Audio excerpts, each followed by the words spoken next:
Sudan's toppled Prime Minister Abdallah Hamdok is in the news. Well, he has been released and taken back to his own home in the Sudanese capital, Khartoum. Coup leader and army chief Abdel Fattah al-Burhan had said earlier that he was keeping Hamdok at his residence for his own safety. Al-Burhan on Monday declared a state of emergency across the country while dissolving the country's transitional authorities, maintaining that the military seizure of power, saying was to avoid the civil war. Now we have joining us this morning, we have Ibrahim Mukhtar. He is a researcher in the Institute Relation at Ankara-based Yildirim Beyazit University. Welcome to the program. Thank you for joining. Now, what more do we know about the release of Prime Minister Abdallah Hamdok? Can you please tell us? Thank you for having me. Good morning. The first thing I would like to say that is we are not sure whether he is released. We can say he's taken back to his home, but there is still talk of that the Prime Minister Abdallah Hamdok is under house arrest. Another development is that U.S. Secretary Antony Blinken has had a phone call with the Prime Minister, and he expressed his relief of his release, but he's also making contacts with other regional countries like Saudi Arabia and the chairperson of the African Union, at the same time the president of Democratic Republic of Congo, on the developments in Sudan. We also know that the last night's meeting that was emergency meeting that was held by the United Nations Security Council has not ended up with a common statement because of differences mainly surrounding whether what happened in Sudan was a coup or was something else. All right. Well, let's also ask this. What's the latest with the protests that we've actually seen before now?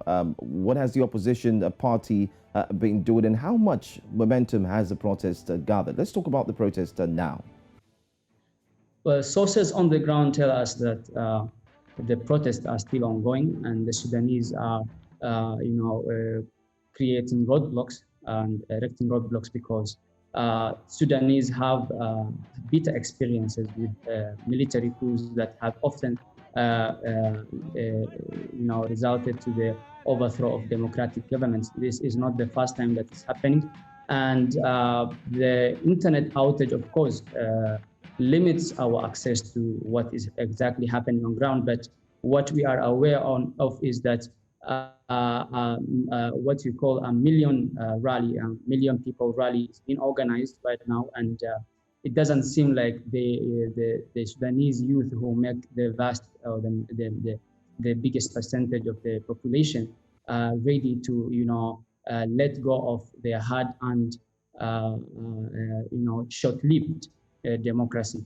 Right now, Ibrahim, still looking at the protesters, we hear that they are demanding that Hamdok be reinstated as Prime Minister. Is this likely to happen?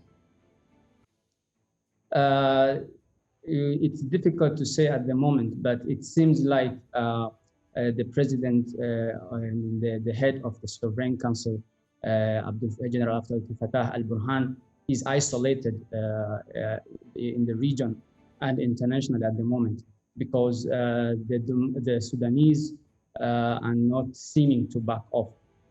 Prior to the decision to dissolve the government and to declare a state of emergency, there were some protests by those who were calling for the dissolution of the government.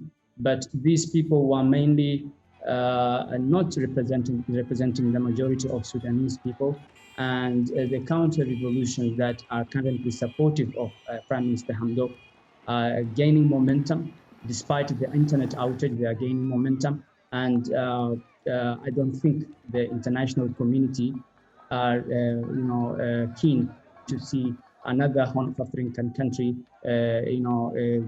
going down into chaos, because we're talking about just 2-3 years ago, we were talking about hope in the Horn of Africa with the signing of peace treaty between Ethiopia and Eritrea, and other developments in the country, in the region, and including the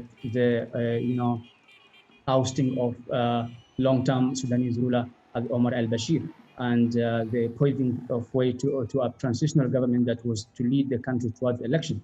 But in fact, it's worth to note that the disappointment of the international community is because it has actually the current transitional government has helped Sudan being removed from the list of countries or states that were funding terrorism.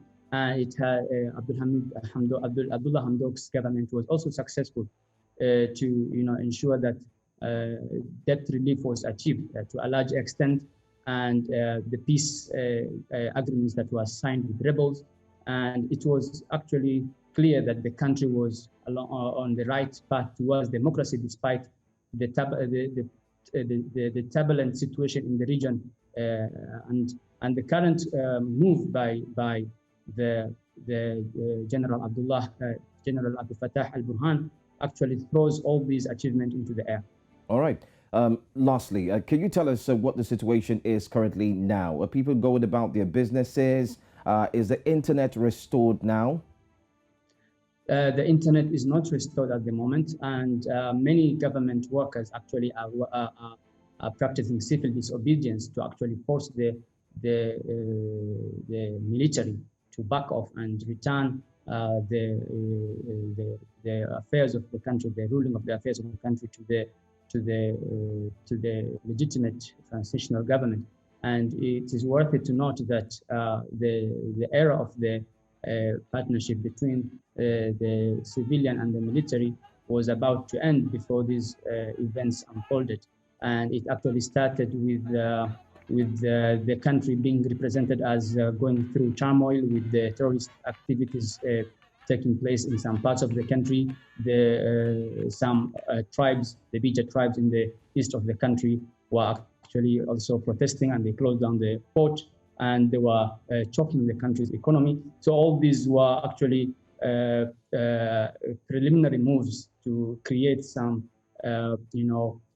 strife within the civilians themselves. But it seems that even though some members of the government, like the Minister of Finance, who are closely allied to the military, the vast majority of the civilians are wary of any military takeover, and they want their hard-earned revolution and democracy to return on path. So that is what I think will continue in the next few days. And Abdel Fattah al-Burhan's rule or survival in this situation will largely depend on how regional countries, African countries and Gulf countries will react, because at the moment you can see the international community mainly the Western countries are not really happy with what's happening. We're aware of the US suspending its military, its aid, around $700 million that was allocated for Sudan, and the European Union were doing the same. So with the country at the moment surviving mainly on the international aid, I don't know how long such a rule that is not pleasing or is not very much welcomed will survive. Right. Thank you so much, Ibrahim Mukhtar, a researcher at International Relations at Ankara-based Yildirim Beyazit University. Thank you so much. We hope we will follow this story closely as Sudan unfolds in the coming days. Thank you once again.